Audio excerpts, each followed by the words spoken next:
உடம்பிலே வாழை இலையை வைத்து கணவனும் மனைவியும் போட்டோ ஷூட் செய்கிறார்கள். இதுதான், இதை நீங்கள் ஏற்பீர்களா? இதை ரசிப்பீர்களா? கடற்கரைகளில் வாழ்ந்த எங்கள் பாட்டனும் முப்பாட்டனும் கடற்கரையோரங்களில் திருமணம் செய்தான், காடுகளில் திருமணம் செய்தான், மலைகளில் திருமணம் செய்தான்.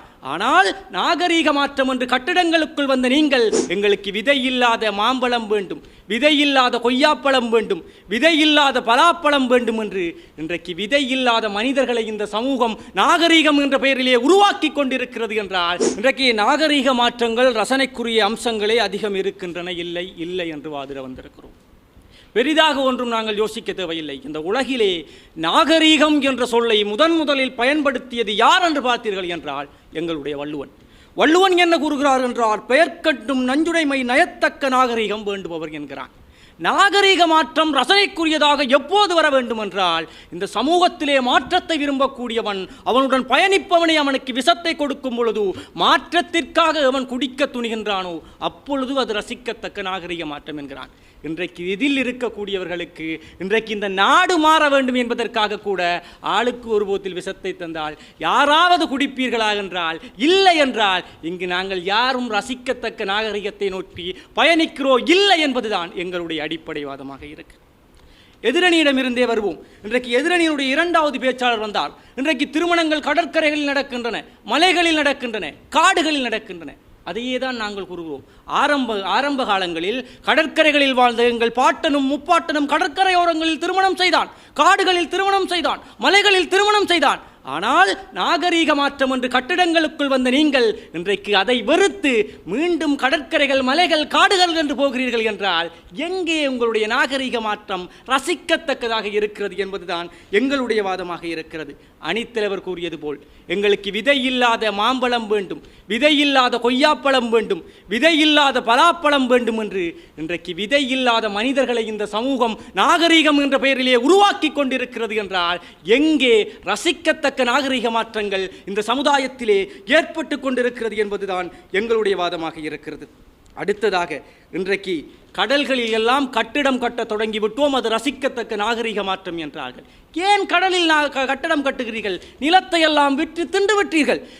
நிலங்களில் இருந்த காடுகள், மலைகளை பிளந்து விட்டீர்கள். அங்கு முடியாதவற்றை இன்றைக்கு மீண்டும் கடல்களிலே கொண்டு செல்கிறீர்கள். கடலையும் மண்ணை போட்டு நிரப்பிவிட்டு இதுதான் நாகரிகம் ரசிக்கத்தக்கது என்று கூறுவதில் உங்களுக்கு என்ன பெருமை இருக்கிறது என்பதுதான் எங்களுடைய கேள்வியாக இருக்கிறது. ஆசிரியர் அடித்தால் அவரிடம் அடி வாங்கி படித்தோம், அது நாங்கள் வாழ்ந்த நாகரிக காலம். இன்று 90 பாகைக்கு மேல் ஆசிரியருடைய பிரம்பு உயர்ந்தால் அதை குற்றம் என்று அவர்களை போலீஸ் ஸ்டேஷனுக்கு அனுப்பக்கூடிய நீங்கள் இன்றைக்கு ஜெயில் வாசல்களில் இளம் வயதிலேயே செல்கிறீர்கள் என்றால் ஆசிரியரிடம் ஏற்படக்கூடிய கண்டிப்புகளை கூட ஏற்க முடியாத நாகரிக மாற்றத்தை விரும்பக்கூடிய நீங்கள் எவ்வாறு கூறுவீர்கள் இவை அனைத்தும் ரசிக்கத்தக்கது என்று?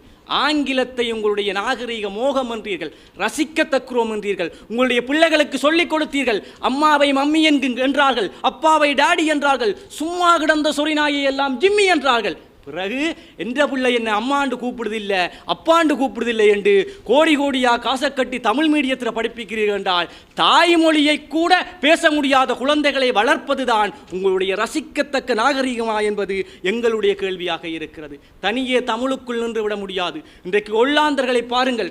ஒல்லாந்தர்கள் எங்களுடைய நாடுகளுக்குள் அதிகமாக ஏன் சுற்றுலா பயணிகளாக படையெடுக்கிறார்கள் என்றால் அவர்கள் வாழ்ந்த கட்டிடங்கள், அவர்களுடைய கட்டிட முறைகள் இந்த நாட்டில் இன்னமும் உள்ளன.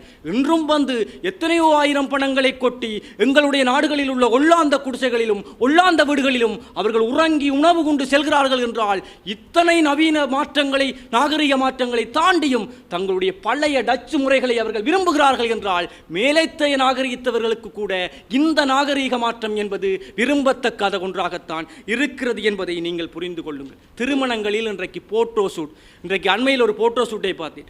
வாழை இலையை வைத்து, நிர்வாண உடம்பிலே வாழை இலையை வைத்து கணவனும் மனைவியும் போட்டோ ஷூட் செய்கிறார்கள். இதுதான், இதை நீங்கள் ஏற்பீர்களா? இதை ரசிப்பீர்களா? ரசித்தல் வேறு என்பது எங்களுடைய மனம் சார்ந்து அதை ஏற்றல் என்பது வேறு. ரசனைக்குள் தான் இந்த ஏற்றல் என்ற விடயம் வருகிறது. இந்த போட்டோ ஷூட்களை நீங்கள் ஏற்பீர்களா என்ற கேள்வியை உங்களுக்குள்ளே எழுப்பினால் எங்களுக்கான விடைகள் வந்துவிடும். அடுத்ததாக இன்றைக்கு சாதி ஆரம்பத்திலே வந்து இந்த தொழில்களை வைத்து நாகரிகம் இருந்தது. ஆற்றுப்பள்ளத்தாக்கு நாகரிகங்கள் விவசாய தொழில் சார்ந்தது, கடல் சார்ந்தது, மலை சார்ந்தது என்று இருந்தது. அதற்கு பிறகு பிறகு வந்த இந்த நாகரிகங்கள் தொழில்களுக்கு ஒரு பெயரை கொடுத்து அதை சாதி என்று இன்றைக்கு சாக்கடையாக எங்கள் சமூகத்தை பிரிக்கிறார்களே, அந்த நாகரிக மாற்றம் உங்களுக்கு ரசிக்கக்கூடியதாக இருக்கிறதா என்பதுதான் எங்களுடைய கேள்வி. காக்கை குருவி எங்கள் ஜாதி, நீள் கடலும் மலையும் எங்கள் கூட்டம் என்று பாரதி பாடினார். இன்றைக்கு காடுகளை அழித்தீர்கள், மலைகளை அழித்தீர்கள், அனைத்தையும் விற்று தின்று விட்டு மீண்டும் மன அமைதிக்காக காடுகளுக்குள் நாங்கள் போகிறோம், காடுகளுக்குள் சென்றடிக்கிறோம், மலை ஏறுகிறோம், ஆற்றங்கரைகளில் குளிக்கிறோம் என்று செல்ஃபி எடுத்துக்கொண்டு தெரியக்கூடிய உங்களுக்கு, சுயத்தை துளைத்த உங்களுக்கு இந்த நாகரிக மாற்றம் ரசனையா என்ற கேள்வியோடு எனது வாதத்தை முடிக்கின்றேன். நன்றி.